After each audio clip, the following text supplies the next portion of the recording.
Então, você sabe muito bem, todo mundo tem essa história para contar em algum momento da vida, né? Se não for agora, você vai no mercado e você encontra sempre aquela pessoa. Não sei se é um vizinho, não sei se é alguém do trabalho, não sei. Sempre ou quase sempre você vê aquela pessoa, ou no ponto de ônibus, aqueles lugares que a gente vai sempre, e essas pessoas também vão sempre, e você se sente no direito de ficar incomodado. Então, na primeira vez é legal, talvez, na segunda nem tanto. Na terceira, você já percebe que antes de você fingir que não viu, a pessoa já fingiu que não te viu, e aí fica nessa tensão nas vezes seguintes. É mais ou menos o Manchester City e o Real Madrid na Liga dos Campeões. Eu não aguento mais. Quer dizer, é claro que sim. Eu tô muito entre a cruz e a espada aqui, numa sinuquinha de bico. Por quê? Cara, a gente vai sentir falta disso, eu acho. Tá um pouco excessivo? Tá um pouco excessivo. Né? Tá muito repetido, tá muito seguido um do outro, não dá tempo de você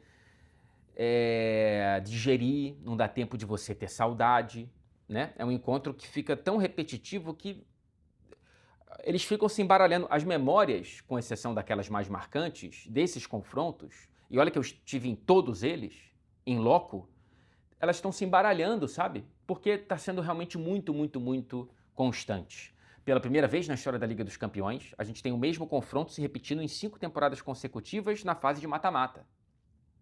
São 6 das últimas 7 e outras tantas se a gente puxar esse novelo ali para o início da década de 2010, mais ou menos. Então, na época do Mantini, do Pellegrini, teve confronto com um dos dois treinadores do Manchester City. Pois bem, porém, e aí eu sei que é o seu sentimento seu também, né? Pô, não aguento mais, cara, não é possível. Eu sei. Meio que tá todo mundo assim. O Courtois brincou antes, falando vai ser de novo, caramba, não sei o quê. Eu e a Tati Mantovani, né? Eu já tô falando com ela, cara, eu preciso, sei lá, fazer um cartão de sócio do café que a gente sempre vai almoçar antes do jogo, porque eu vou estar lá. Eu já. Eu encontrei a Tati Mantovani e os jogadores do Real Madrid mais vezes do que a minha própria família nesses últimos anos. Eu tenho certeza que a recíproca é verdadeira no caso da Tati também. É impressionante, cara. É impressionante. Porém, deixa eu chegar nesse porém logo, né? É porque a outra parte, o copo meio vazio, ele é realmente muito vazio. Mas o copo meio cheio é o seguinte, gente, é um confrontaço, né? Não teve um jogo chato. Ou pelo menos não teve uma eliminatória completa que tenha sido chata entre esses dois. Não tem. E é muito jogadoraço. É um clássico moderno da Liga dos Campeões, evidentemente. Falta decidir uma Champions, né? O sorteio não deixa, né? Vai antecipando esse confronto. É muito cedo a gente tem as oitavas de final. Não tão cedo quanto na temporada passada que a gente teve nos playoffs, né? É realmente um jogo, cara, tem várias histórias, né? Assim, pô, Guardiola contra o Real Madrid, aí os craques de um lado, os craques de outro, e os novos que estão chegando e estão entrando nesse carro que já está andando. Eu, eu acho que tem um lado que a gente precisa, e eu tô falando comigo mesmo também, tá? Valorizar e se sentir privilegiado de acompanhar isso, porque teremos saudade. Teremos saudade. Quando Guardiola sair, quando Vinícius sair, quando Mbappé sair, quando Haaland sair, a gente vai olhar, caramba, olha aquela época que eles se enfrentaram tantas vezes e tal. Então, lá vem eles de novo e vai ser um privilégio, se é que eu estarei escalado para cobrir esse jogo. Acho que eu estarei, mas nunca se sabe. Vai ser muito bacana. Vai ser muito bacana. E o favoritismo é do Manchester City, tá? Para tudo que eu falar aqui, considere o parênteses obrigatório, importante, porém chato, que é jogo de mata-mata, no futebol nunca se sabe, favoritismo, pô, peixe morreu pela boca, nananã, tá? Dito isso, para todos os confrontos, analisando bola, jogada e encaixe dos dois times, eu coloco um favoritismo razoável para o Manchester City. Decide em Manchester, a defesa dos dois times está sujeita a raios e trovoadas, não tem né? Muito para onde fugir. O Manchester City permite muitas chances para o adversário. E o encaixe com o Real Madrid é um encaixe que favorece o ataque do Real Madrid em jogo de transição, de contra-ataque. Porém, a defesa do Real Madrid, a minha sensação, vendo os jogos, e eu tô vendo mais, né, essa temporada por conta do acordo com a Melita, né, um pouquinho de pressão já pipoca ali um pouquinho, já solta, já destampa. Então, e o ataque do Manchester City é formidável, com Semenyo, com Haaland, com Cherki, com Bernardo Silva, com o retorno do Jeremy Doku, com, né, outros jogadores que vão se juntando por ali, Marmoush. As opções são... Eu vejo o Manchester City mais pronto, eu vejo o Manchester City mais time. Tem vários defeitos.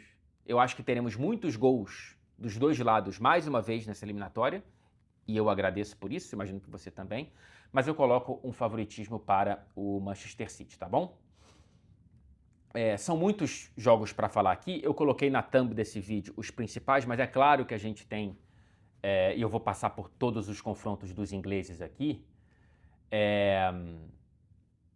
O outro que pegou um bicho-papão pela frente, da perspectiva inglesa, é o Chelsea, né?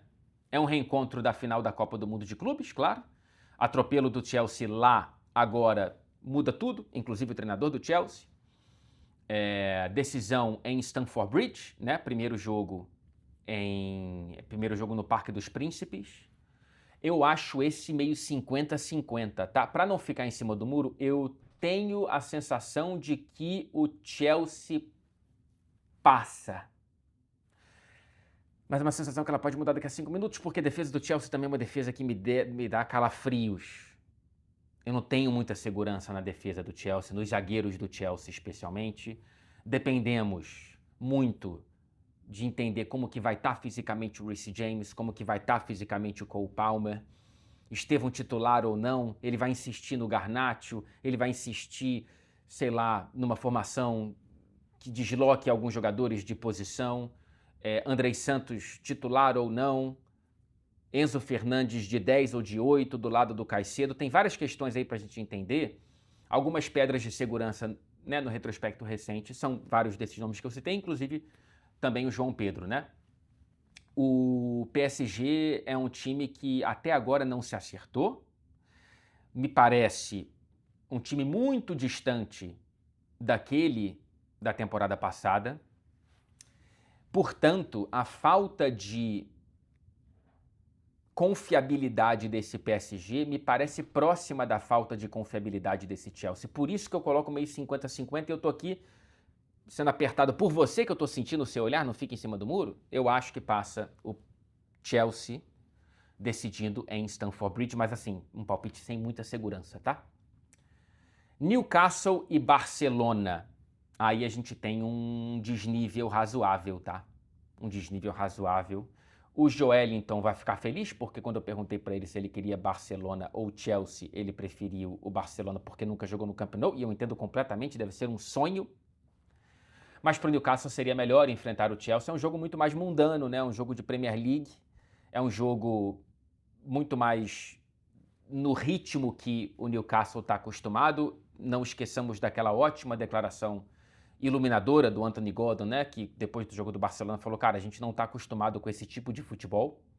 Na Premier League é muito mais um jogo físico e esse futebol, ele é muito mais envolvente. Ele falou quase que como um admirador depois da vitória do Barcelona em Newcastle, acho que na primeira rodada, né, dessa Champions. Então temos um reencontro, um confronto que tem histórias formidáveis, né, na Champions, aquele hat-trick do Faustino Asprilla. Enfim, tem encontros interessantes e vai ser bacana acompanhar, não sei se em loco ou à distância, mas o Newcastle tem uma ladeira muito íngreme, eu acho que é o teto do Newcastle nessa Champions. Não é um Newcastle fiável, é um Newcastle sem Bruno Guimarães, né? Não vai voltar para esse confronto, a não ser que algum milagre aconteça. E se o Barcelona estiver completinho, é um dos grandes times do futebol mundial. Então, para o Newcastle, numa temporada mambembe, eu acho que bateu no teto, com uma decisão no Camp Nou, né, ainda por cima. Teto também para o Tottenham, né? Tottenham e Atlético de Madrid. O jogo de volta em Londres, que tem sido um salão de festas para os adversários, muito mais do que para o Tottenham. Então, não vejo grandes vantagens para os Spurs em decidir em casa. É um Tottenham ainda sem nenhuma cara, trocando de condutor no meio da viagem. Ainda não sabemos o que o Igor Tudor quer, além de mudar o esquema para 3-5-2. Vamos ver quais jogadores voltam para esse confronto, mas me parece haver uma desconexão completa dentro desse time do Tottenham, que para mim é uma presa fácil, ainda aqui contra um Atlético de Madrid que tem os próprios fantasmas, tem os próprios problemas, tem um distúrbio de personalidade, né? É um time que é capaz de golear Real Madrid e Barcelona e ser atropelado por Rayo Vallecano e companhia. Mas eu vejo um Atlético de Madrid muito mais time, ainda mais com a chegada do Lookman, do que esse Tottenham, né? Para ilustrar essa janela de transferências, o jogador que não deu certo no Atlético foi pro Tottenham, que é o Gallagher, né? Então, favoritismo razoável, acho que na mesma proporção do Barcelona para o Newcastle, do Atlético de Madrid em relação ao Tottenham. Então, para mim, passa o Atlético. Eu tenho mais dois para falar aqui, né? Eu vou fechar com o Arsenal, então eu vou agora para o Liverpool, que vai reencontrar o Galatasaray, perdeu na fase de liga lá em Istambul. Sempre maravilhoso a gente ter o Liverpool visitando a cidade tatuada na própria história, na história da Liga dos Campeões e nas nossas memórias, né? Quem tinha idade para acompanhar aquele jogo não vai esquecer. O Galatasaray é um time chato, cara. É um time chato que tem bons jogadores, Osimhen, Gabriel Sara, Leroy Sané, mas eu não vejo, ainda que seja um Liverpool pouco confiável, eu não vejo grandes perigos. É claro que o primeiro jogo é lá na Turquia, pode acontecer o que aconteceu com a Juventus, por mais que o Liverpool seja um time melhor do que a Juventus. Cara, um cartão vermelho ali, aquela coisa daquele parênteses enorme que eu não quero ficar repetindo, né? O futebol pode trazer várias surpresas, pra tudo aí, tá? Vai que no primeiro minuto o Julián Álvares é expulso, muda o jogo, muda o confronto. E a mesma coisa aqui, né? Vai que no primeiro minuto a gente tem um pênalti do Alisson, ou Van Dijk, último homem, cartão vermelho, né? Mas eu tô falando, em condições normais de temperatura e pressão, e olha que a pressão no estádio do Galatasaray é maravilhosa. Eu já fui cobrir jogo lá, no inferno enfrentado pelo Manchester United algumas temporadas atrás. É incrível, uma atmosfera maravilhosa para um fã de arquibancada como eu sou e imagino que você seja também. O Liverpool vai ter que sobreviver lá, mas mesmo que enfrente o que enfrentou e perca de 1-0 de novo, recebe em Anfield um time acessível. Então eu acho que passa o Liverpool. E pro Arsenal, cara, sorriso de orelha a orelha, né? Tudo bem, né? É o Leverkusen, não é tão simples assim, mas é o sexto colocado de Bundesliga, não é aquele time campeão com Xabi Alonso, evidentemente. O Arsenal é um dos times mais seguros, defensivamente mais estáveis de todo o futebol europeu. É um time que aumenta o grau de favoritismo com esse caminho que lhe é colocado, né? Passando pelo Leverkusen, que me parece algo como é que se diz? Na escala ali, no rótulo de quase obrigação, tem uma outra quase obrigação que será passado o vencedor de Bodo Glimt e Sporting. Tomara que seja o Bodo, né? Com todo respeito aos torcedores do Sporting, mas é a grande história dessa Liga dos Campeões. Eu acho que não tem muita conversa, não. O Arsenal já tá com um pé, diria eu, tá? Ó, torcedores do Arsenal celebrando aqui.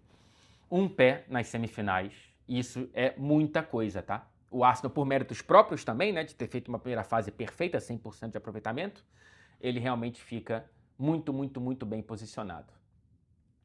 Então, cara, quando a gente olha para esse chaveamento, o lado esquerdo é muito mais pesado do que o lado direito, né? É só você parar para pensar. Do lado direito, só temos um título recente na Liga dos Campeões, que é do Barcelona em 2015. Do lado esquerdo, só temos dois que não venceram, que são o Galatasaray, recentemente, né? E a Atalanta, que nunca venceram. Temos títulos recentes do Paris Saint-Germain, do Chelsea, do Liverpool, do Real Madrid, evidentemente, do Manchester City. e do Bayern de Munique. Então é um lado muito, muito mais pesado historicamente e também em termos de time. Podemos ter um Real e Barça na final, por mais que improvável. Podemos ter um City e Arsenal. Podemos ter vários cruzamentos, né? Mas eu acho que nas quartas de final teremos Chelsea contra Liverpool. Lembremos dos tempos de Benítez e Mourinho. Manchester City e Bayern de Munique. Pesado também. Tivemos recentemente na Tríplice Coroa, né, com o show do Haaland. Acho que teremos do outro lado Barça e Atlético. E Arsenal e Bodo Glimt. E aí, numas semifinais, podemos ter um Arsenal contra Barcelona, reedição daquela final. Podemos ter um Manchester City e Liverpool. Podemos ter um Bayern de Munique e Liverpool, sei lá, e City e Chelsea, outra reedição de final de Champions. Enfim, isso é papo mais pra frente. Mas estão aqui as minhas impressões desse sorteio. Gostei, tá? Gostei. Não vamos ficar evitando de olhar o vizinho no supermercado, não. Dá um abraço. Eu vou abraçar o Real Madrid. Será?